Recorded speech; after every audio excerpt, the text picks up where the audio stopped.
But when it comes to the weather, we are not going to have to worry about much this afternoon. I know it was a pretty rocky end to the day yesterday with the line of storms pushing through. Many of us getting those alerts yesterday, pretty late evening. But of course, James Sahara and Efridge Davis had you guys covered yesterday. I was watching them when I woke up in the middle of the night to a tornado warning and made sure I was in my safe place. But again, we are going to stay dry through the majority of the afternoon. Cloud cover sticking around so far this morning, as well as those winds. They're still rather breezy, around 25 miles per hour, up to around 30 miles per hour for some of us too.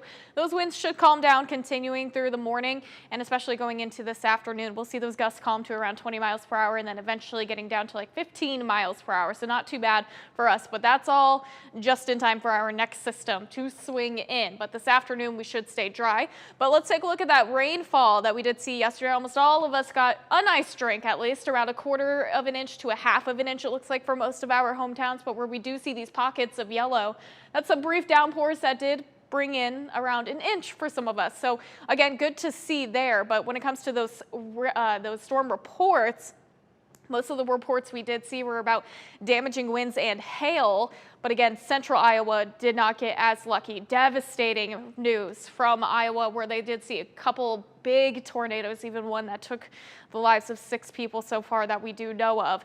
And again, they're going to continue to do a lot of surveys out to our west, and we'll continue to bring you updates as we learn those. So again, it is nice to see that we got pretty lucky with our reports, as this system was quite strong.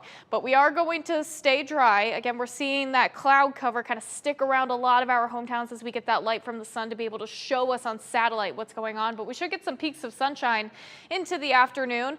And those temperatures are going to be a bit more seasonal, although cooler than yesterday in the mid to upper 40s. Overnight tonight, however, we're really going to see those temperatures cool. We actually drop below freezing.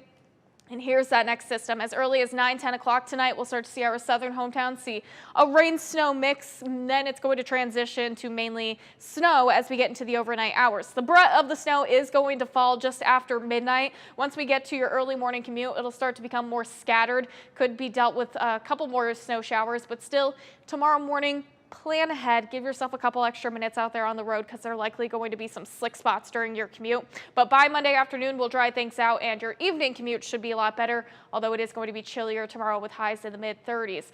And then again, that snowfall potential, almost all of us are in store to see about 1, maybe 2 inches of some fresh snow. Some of our northern hometowns just north of Highway 30 could see about 3 inches of snow possible. We'll continue to keep a close eye out on this, but again, it doesn't look like it's going to be too much. And again, this time of year, snow doesn't hang around for too long.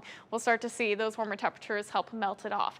32 degrees right now in Davenport. Feels like 19 with those west winds. Feels like temperatures are in the 20s for a lot of our hometowns with the breezy conditions. That'll kind of stick around, but should calm down throughout the afternoon. Partly cloudy skies, highs in the mid to upper 40s. Rain to snow with those light snow accumulations possible overnight into tomorrow morning. And then that's going to cool those highs down for Monday with the highs in the mid-30s. And as we go through the week, we are going to rebound temperatures before our next system arrives by the end of the week.